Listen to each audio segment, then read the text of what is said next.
Hello, hello. Welcome. So happy to have Christine and Gina here from Green Compass, a plant-based wellness company. I'm just going to make sure we're going live on Instagram as well. High-tech technology these days, ladies. So we wanted to hop on today because hormones, what a hot topic. Um, as everyone here knows who's like following our channel, I'm Lisa Kirby from the Green Door Life. We are a nutrition, lifestyle, strength training, wellness company. And what's wild is like the number one thing that our clients and potential clients in our community want to talk about is hormones.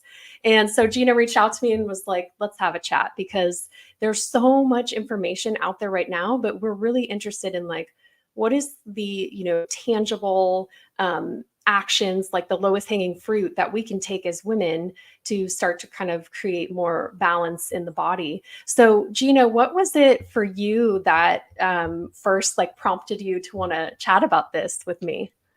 Yeah, well, hi everyone. Thank you so much, Lisa, for taking the time today to do this with us. I so appreciate you. And for everyone watching, Lisa is just a wealth of information on this subject. And so, I feel like this topic has been coming up for me a lot in my life lately, whether it's my friends going through perimenopause or friends who have kids that are getting their period for the first time. It's just like hormone health is a big topic. And for me personally, I'm turning 50 in November. So obviously I'm in that, window, and things happen, things change, and there's not enough people talking about it.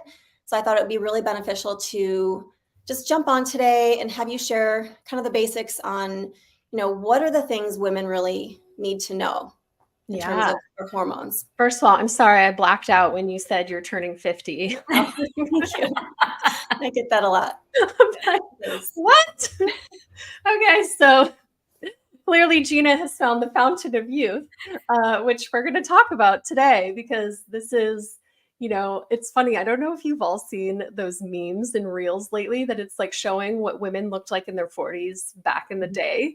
And I'm like, dang, it's like when I think about my grandma when she turned, in her 50s and 60s, I was like, oh, that's ancient, and it was the way that they carried themselves. And that's one of the things I want to talk about today. Women, modern women today, we are living so differently. We are living so, so differently from that lifestyle. And I think the biggest thing I wanted to talk about, the most overlooked hormone and a great place for anyone to start, actually men or women, but especially women in your fertile years, during puberty, during perimenopause, menopause, and later, you have to start with the number one top tier hormone, and that is going to be, drumroll, cortisol.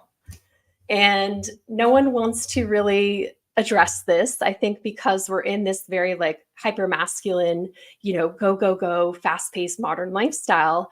And it's challenging at times to really look at your hormone health through the lens of stress first. When I talk to women, they instantly are going to, oh, my estrogen's low, or I'm not producing progesterone anymore, or I have this imbalance, or my thyroid is an issue. And I'm like, how's your sleep? How's your stress levels? Oh, I'm not stressed. Okay, like tell me more. You sound a little stressed. And it's usually like the first thing that I can tell. It's the women who are like, well, I'm doing all the things. I'm running daily. I'm fasting. I'm not eating till 12. I'm only eating 1,200 calories. I'm meditating. I'm writing in my journal, and they're going down this laundry list of all the things that they are doing in this effort to control and take action and fix, fix, fix. And I think what women, the biggest thing that they're overlooking and what they don't realize is that many of those things are the very actions that are causing them to be in this inflamed high cortisol state. That because cortisol is your top tier hormone, it means it impacts the flow of every other hormone in your body. That's the root cause. That's the problem. Where if you don't tackle that first and you go straight to HRT, you're not going to get as much relief, or let's say you go straight to hormonal birth control, which actually shuts off your sex hormones. If you don't address the cortisol first, it will always be there. It will always be the root cause. that's keeping you in this inflamed state. And, most women are experiencing all kinds of symptoms from that excess, chronic high cortisol. So I wanted to ask you ladies, does that resonate at all? Are you seeing this like in your friends group? Is anyone talking about this, or is everyone just like, we're all operating from this high stress state and we're all just oblivious to it in denial? Well, personally for me, I just feel like people just don't really know. Most people don't even really know what to look for when they're entering perimenopause, and they don't understand the signs. And most of us, it's happening when or a lot of people anyway, it's happening when we're having children. We have little kids at home. And so that's just like the quote unquote norm. So I think it's really just an education piece. And yeah, it just seems to be coming up a lot. I feel like everyone I know is like stressed out, or like you said, running to that from this thing to that, and working out and trying to do all the things when maybe it's just a lot simpler than that, you know? Yeah. So I feel like we're almost desensitized to our stress. Like, I mean, I saw something yesterday, it made me laugh. It's like, here I am. I need to relax, but can I relax in a way that's more productive? Like, we've just been conditioned this way. Like we can't just sit and do nothing and actually let our bodies recover. Like, even Lisa, you and I have joked about, like, when working out, it's like, okay, you do like a set, and then instead of resting in between, you would like do more burpees or something, like more is always better. And I think that it's really something that we need to take a step back from. And sometimes all the things we're doing are actually creating stress, even if they're supposed to be self-care and relaxing and things like that. It's still just, like you said, checking a box, doing that list. And so I don't know that people are really aware of the stress that they're experiencing. 100%. And it's with all of these, they're called hormetic stressors, right? So exercise, being in a caloric deficit. So you have, in order, if anyone's looking to lose weight, a lot of women gain weight around their mid 40s, not because anything is broken. There's a whole host of changes happening with your body internally, basically, where like your lifestyle practices and habits from before are just not going to fly anymore. So nothing's broken. It's just like, oops, it's catching up. And so all of these are like hormetic stressors. So in order to lose weight, you have to eat a little bit less and burn a little bit more. That's a stressor on the body. So if you're running around after kids and you're working and, all these things that my mom likes to say, honey, the whole like feminist movement was not for you to do it all. It was for you to have it all and like have that choice, but not for you to do it all. And she, all through the years, has just been my cheerleader and support by my side. Like, you're doing a lot. Like, you're doing a lot, Lisa. Lisa, you're doing too much. She's been my barometer of like, you're overexerting yourself in a way that previous generations haven't. And that, I do think that is the number one thing of why women are having more symptoms than ever before, because we're doing so much more. We have so much more on our plate. We've been told that we can do it all and we're burned out. So one of the things, what's happening I just want to explain like the science behind why does cortisol negatively impact a woman's body, especially in their middle-age years. So you have this master hormone called pregnenolone, and every day your body really has the opportunity to take that master hormone and create more cortisol or create sex hormones like estrogen, progesterone. The thing is, if you think about it from a biological perspective, if your body is a safe, low stress state, it's healthy enough to house an environment for a baby, whether you want to get pregnant or not. If you are in a high stress state, and we know this from like animals in the wild and studying women giving birth in hospitals when they're in this like very high stress, sterile environment, if your body senses stress, it shuts all that stuff down. So every day we have this option again. We're like, are we making cortisol today or are we making sex hormones today? Of course, cortisol, it's not a bad thing. We want the right amount at the right times. We would not get up and function. We wouldn't do anything without a little bit of cortisol, but it's the excess, it's the chronic. So your body choosing over and over to make more and more and more cortisol, it's setting you up for this imbalance that exacerbates when you hit your mid 40s, when your sex hormones start to drop naturally anyway. So it's kind of like what I'm seeing is all these women coming to our practice who think they're in perimenopause, and I'm helping them get their periods regulated and back on track through nutritional strategies. For most of them, it's working out less. It's focusing on strength training and stop going to Orange Theory and Barry's Boot Camp and F45 that actually cause weight gain. Get rid of your Peloton bike for most people. Most of our clients have sold their Peloton bikes or using it as coat racks because it's so stressful in the central nervous system. For us, we're like, in our community, you have to earn your intense cardio. You want to do endurance runs, you need to be in a low stress state. Otherwise, your body is just going to be pumping out more and more and more cortisol. So with specific like nutritional strategies, making sure your blood sugar is balanced, you're getting enough fiber and protein, but coming at all of this in a way of like relaxing into health. I was thinking about it today. I'm like, what's the one thing I want to know? I'm like, that I want women to know. It's that it's not about controlling every single variable of your life that you suck all the joy out of it. It's a state of relaxing into of, I want to take care of myself because it feels good, right?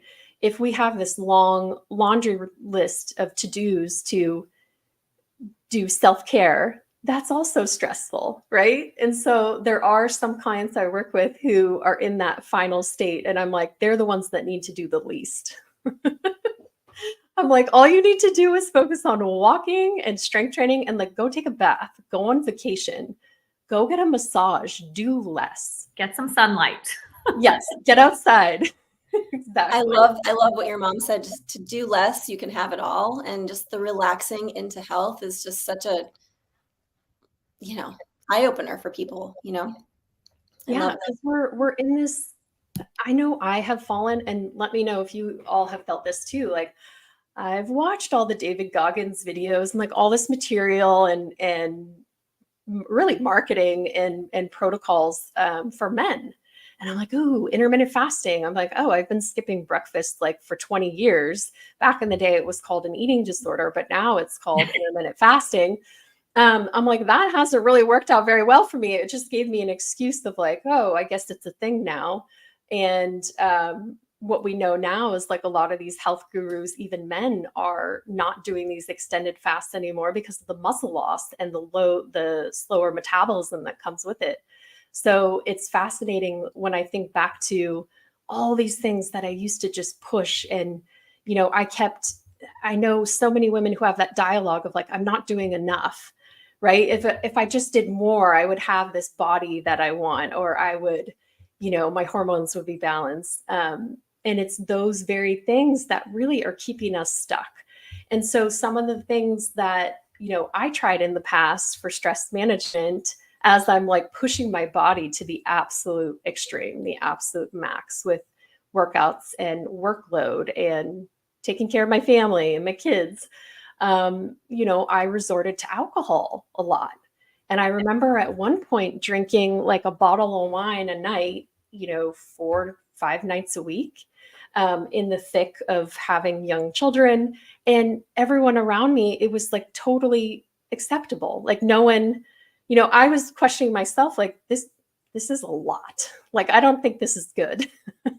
I'm like, I've had drinking days in my younger years, but this is like very excessive. And it was so just kind of like glossed over, and this was in around 2017, 2018. So we hadn't even had at that point this kind of like sober movement or sober curious, people coming out and questioning like, what is alcohol actually doing for us? And at that time, I like transitioning out of that much alcohol, I was like, oh my God, your physiology is changing like crazy. And I turned to CBD, which at the time was completely, it's still very much unregulated, but I found this like, CBD oil that I was like trying to use as a replacement for stress management. And I looked 7 months pregnant when I took it. It made me so bloated. It actually messed with my period. Like it was a disaster. And so, I kept trying it. And then it took like another 3 months for it to move out of my system. And then finally I was just like, white knuckling it, going through this phase of, extreme alcohol intake. and trying to de-stress and move through this period of life, basically just with a lot of therapy. But I would love for you ladies to share a little bit about what we can do as women, to manage that cortisol and manage that stress in more natural ways. Like, what have you all found that works for you? For me, I think it's all encompassing. It's anything from just being in nature, first off, drinking high quality water, learning breath work, and just in those moments, what can I do? Even just the basic box breathing, like breathe in 4, hold for 4, exhale for 4, hold for 4, those basic things. And then yoga has been a big part of my life for many years. I feel like that's a huge help for me in terms of stress. And then kind of my grab and go that I've discovered in the last year or two, is, you mentioned CBD, and, I've learned so much about that industry, and, what to look out for, what to not use. And it has been a game changer for me in the last year and a half. So yeah, I know that's how, Christine and I wanted to talk a little bit about as well today. I know we can get into that later, but that's been I'd say my biggest help lately. And did you find, Gina, like, were you trying anything like most women are doing kind of before? I'm like looking to you, especially like you're turning 50. I'm like, what? Like, were you over exerting yourself? Did you go through those phases of doing too much, or do you feel like you've always kind of had this sense of just relaxing into health?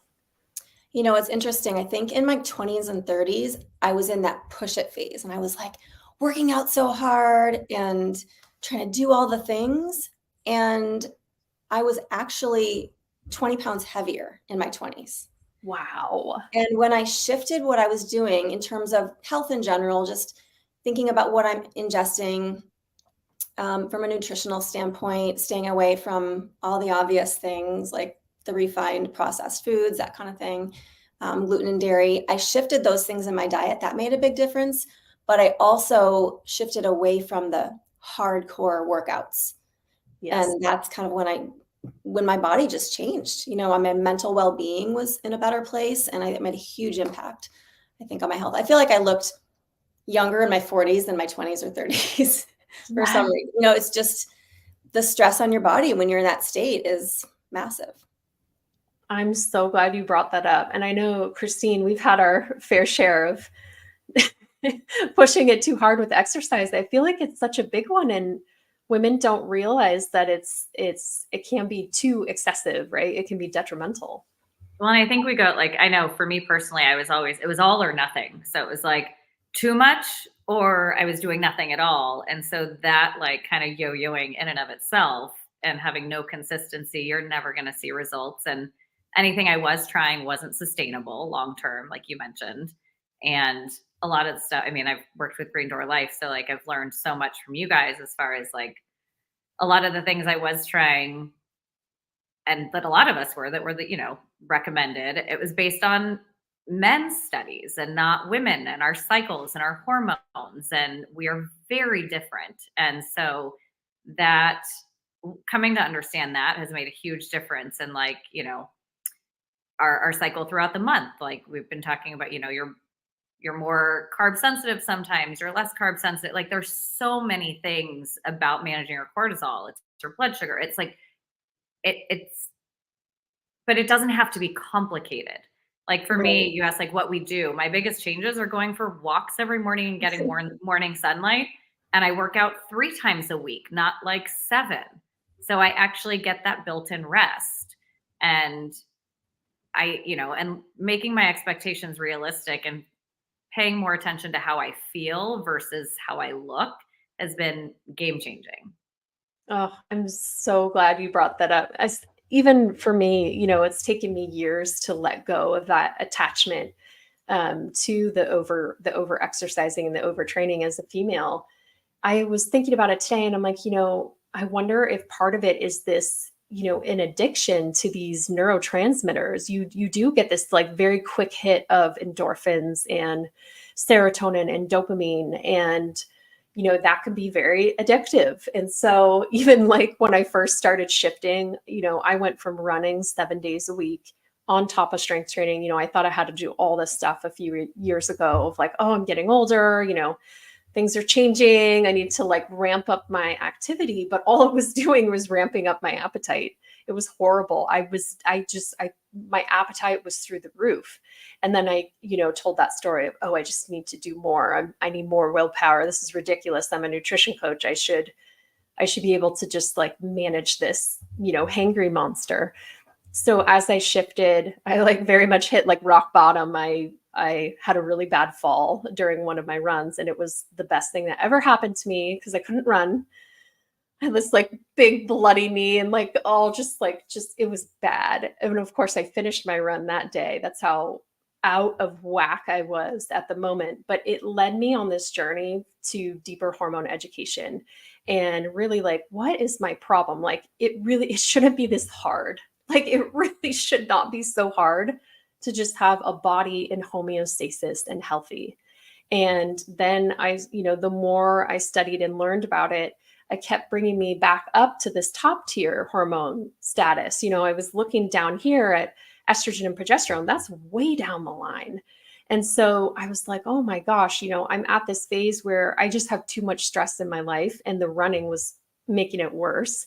And I shifted all my running to walking. That was like first and foremost. Walking reduces cortisol. It is an irreplaceable human movement. I remember when I first got my Fitbit and I was like, oh, I'm tracking all my steps. I'd be like, oh, I'll just go for a run. That's like, you know, 75% of my steps for the day. Like, perfect. No, no. The step count is really, it's really encouraging you to walk, because walking is an irreplaceable human movement, not only for cortisol management, but blood glucose management. So if you have, you know, carbs in your diet, and not even just carbs, you can absolutely have high blood glucose levels without eating any carbs. That's a whole nother topic and podcast. But cortisol will help you manage that and bring it down, because it's going to use that glucose for energy. So that was the first kind of huge shift that I worked on at that point. And then, like you're saying, Christine, really dialing it back. Like, we're not doing any fasted HIIT workouts, ladies. No. We know, like, waking up at 5 a.m. and skimping on your sleep is a huge no. Like, most women, I feel like in their late 30s and 40s understand that intuitively now. We need to support our bodies, not beat them up. Yes, exactly. And it keeps like tying back to, you know, what really works well for men oftentimes has the opposite impact in women. So we're just wrapping up this beta program right now, where many of us are wearing continuous glucose monitors. And like I was hinting at, you know, some people are having high blood sugar levels, not necessarily from carbohydrate intake, but from stress. So we're seeing now, like, there's more data and research coming out linking high cortisol and high stress to prediabetes. So if you are walking around like a stress case all day and your diet's perfect, you could still have very high blood glucose levels. So stress isn't like it's not a fluff topic, y'all. It really impacts your whole physiology as a female. So again, it's coming back to that center value of, you know, what is actually required for a healthy female body in homeostasis, especially as we age. And it's so much less effort than you think, which to me, I'm like, that's exciting. I love that. So is that a good justification for more spa days? Let my husband know. Absolutely. That is, it's on my to-do list of like, these are things, these are non-negotiables now, you know, sauna, spa day, and time with other women is a huge one for that oxytocin release. And, you know, oxytocin is such an interesting one. It's a neurotransmitter, so it can work locally and short term, but it's also a hormone. So it can work long-term and, you know, have like a 24-hour cycle. So there's all kinds of things, you know, as we move through, especially this kind of middle age era and into perimenopause and later, it just becomes even more important that you find your sisters, your circle of women, if you haven't already. I know for me, Christine knows from high school, I'm like, grew up with guys, all guy friends, had a couple girlfriends, and now I'm like, oh my God, I need more women friends. I like stalked Gina, your friend Jessie. I just stalked her online. I was like, you need to do our program and I want to be your coach. Because it's so important to have that connection as women. It is. It's part of that lowering of the stress. So it's so true. I love that you brought that up, because it's the one thing that it fills my cup so much, and every time I do carve out time to do that, or go to a circle, or just go for a walk with a girlfriend or something like that, it makes such a huge impact on my overall happiness. It's just like instant mood booster, and it gives you that sense of just community and belonging, and we need that connection. Totally. Yes, absolutely. Yeah. I have my selfish strategy in the back end is like, I'm trying to get all my girlfriends to join the Green Door Life so we can all just be in community together and, practice these healthy habits together. And it's so important. So anything else that you all have found that has really like helped you through that transition? And, even with like, I just think about the stuff that's kind of out there that we rely on, like, especially with alcohol, it has the opposite impact. So I don't think most women know that alcohol, in the moment, because its impact on GABA and dopamine and serotonin within that first drink, especially, it can feel very positive. It can feel like it is a stress relief, but it actually causes more anxiety in the long run. And then especially after 2 drinks, anything 2 drinks and later, it has like a diminishing returns, right? So it's going to have the opposite effect over time. So really, like I've gone some super long stints without drinking alcohol, but now, like, usually when I have it on occasion in the year, it's like 1 drink max, and I can't even handle anything else anyway. But I think that one is so important, and we're really starting to bring to light, to the surface, like this kind of like mommy wine culture thing is like, maybe that's not so cute anymore. And it's so cool to have like products and other things now that are more socially acceptable. Like, why don't we just have a mocktail that actually has like adaptogens or something healthy for us, while we can still be in community and, be with our friends? Anything else that you all have found that works well in that sense? I love that you brought up the alcohol thing, because I can relate to that in terms of, just those few years in COVID, especially when we were home with our kids. And I did find myself reaching for that 5 o'clock glass of wine a lot more often than normal than I used to. And it becomes a crutch. And I think one of my favorite trends I've ever seen is the sober curious trend, because, for me personally, my grandmother passed, she had Alzheimer's. Mm-hmm. And so brain health is really important to me. And as I'm aging, I'm a lot more aware of that. So when I think about, okay, can I reach for a glass of wine or a cocktail, or maybe a mood boosting collagen mocktail with CBG, that's what I'm choosing now. And I'm rarely ever having alcohol. And I feel so much more clear. I feel less brain fog. I feel just better overall. Everything we put into our bodies, it's either helping us or hurting us. And so that's, for me, been a game changer. So I love that people are becoming more and more sober curious and just aware of the impact that alcohol can have on our bodies and our brains. Yeah, absolutely. And Christine, can you share more about CBG, just for, I know not everybody, I've seen it. I mean, I don't even really know what it does. And on that note, we have a question coming in we'll get to right after this. But yeah, if you could let us know, what is CBG?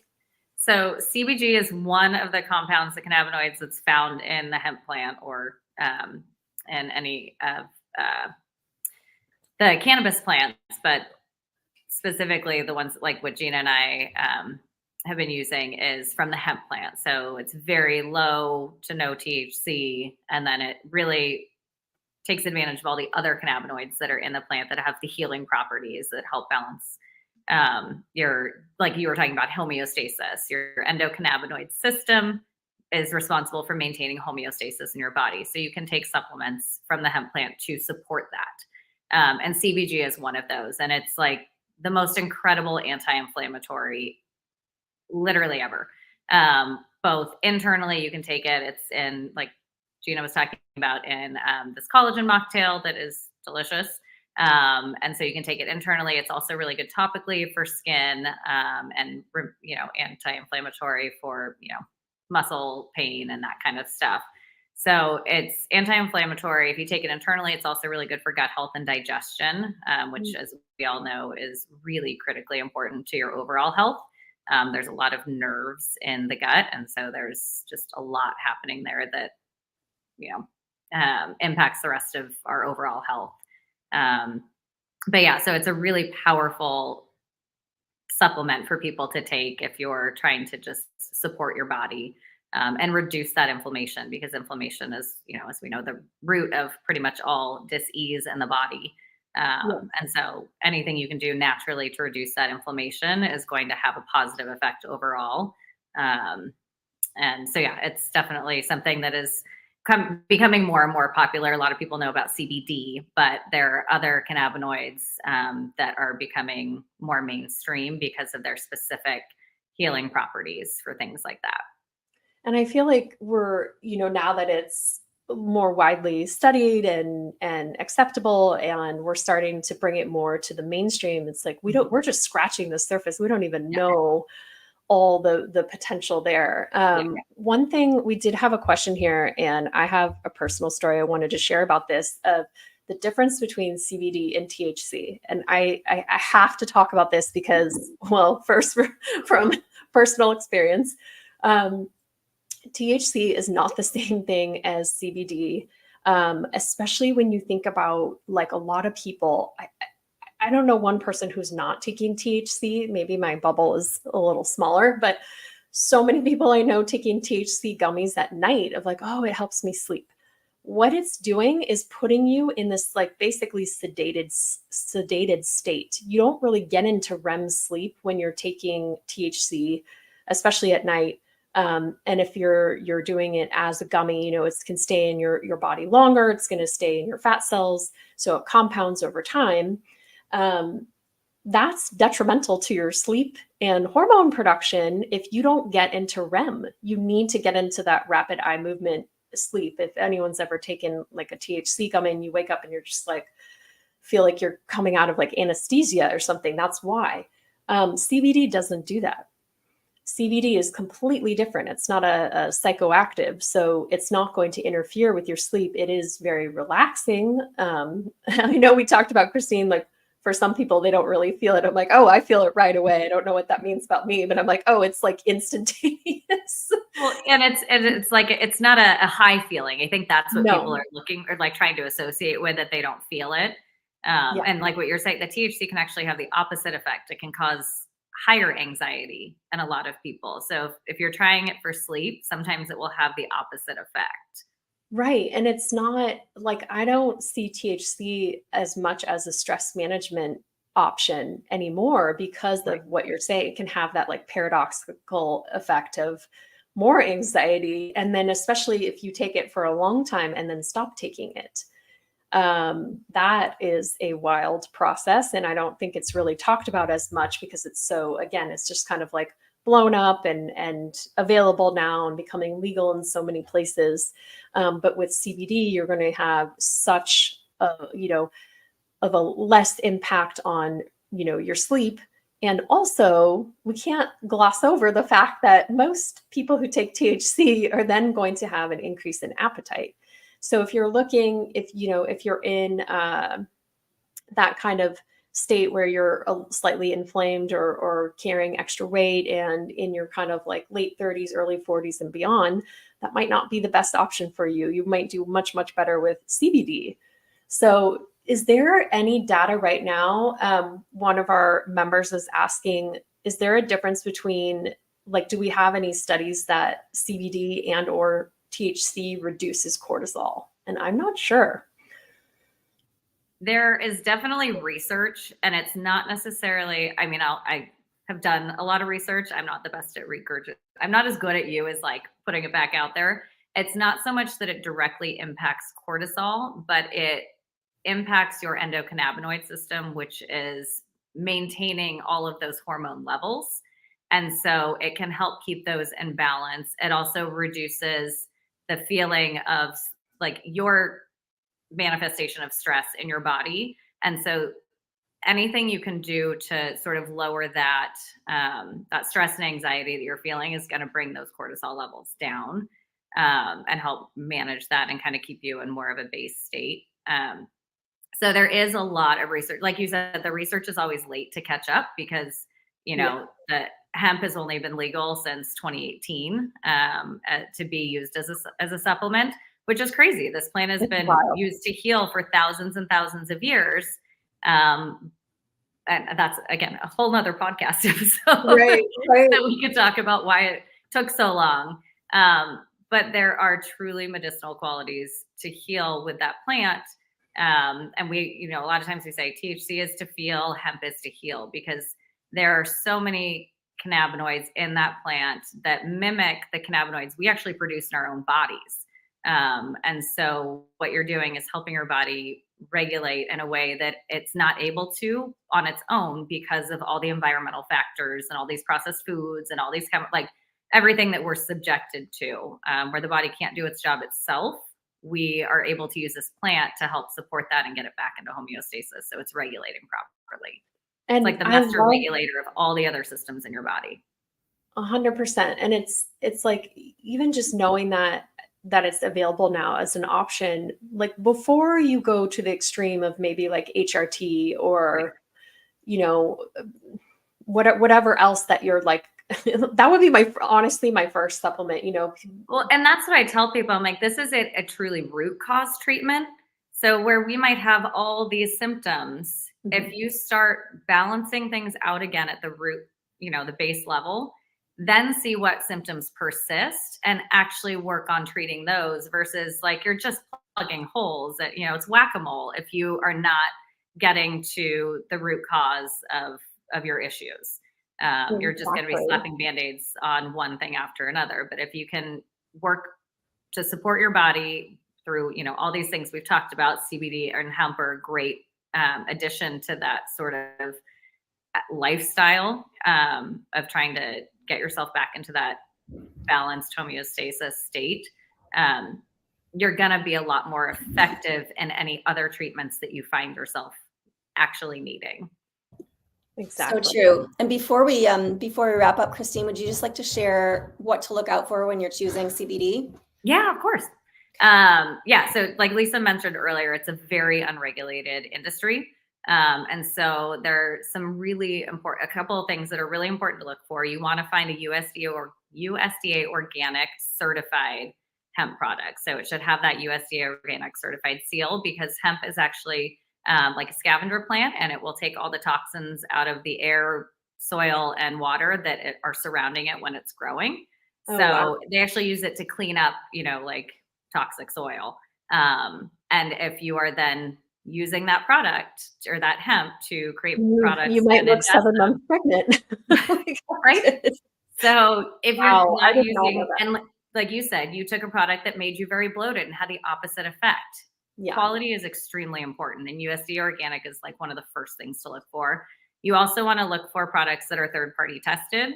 All of like the Green Compass products that we use all have a QR code on every single bottle that you can scan, and it will show you exactly what is in. Oh, thanks, Gina's got one right there. It shows you exactly what is in every single batch. So how many milligrams of things, like 90%, I think it's something like 90% of CBD products are mislabeled.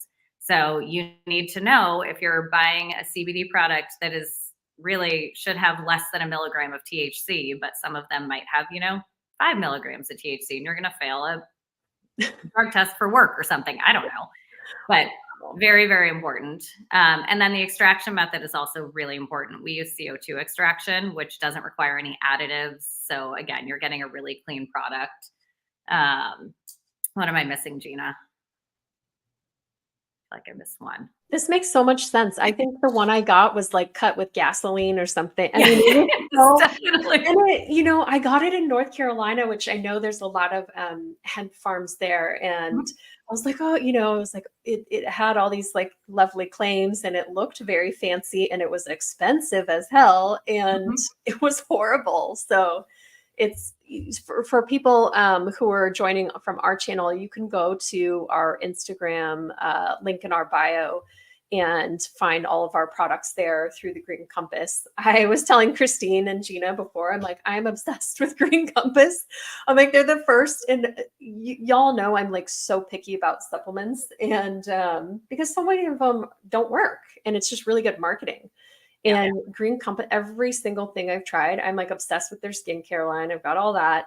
It's like every single thing that you try. The collagen is amazing, especially if you want to not be drinking. The collagen and the like jellies are what have like my happy hour no longer requires alcohol. It's incredible. It's like, and then hint for women out there who are like struggling kind of in that state of maybe like have gained extra weight and you're trying to stop drinking, your liver is responsible for fat metabolism.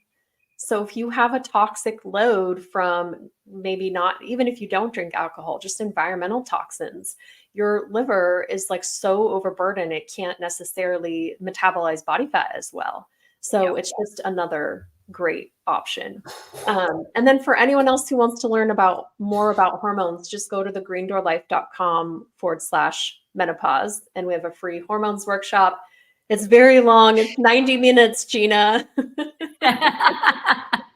I know. And we'll wrap this up because I know, but I mean, we could talk about this forever, truly, and we'll probably do some more. But yeah, if anyone has questions, just shoot them over and we will use that as topics for our next one.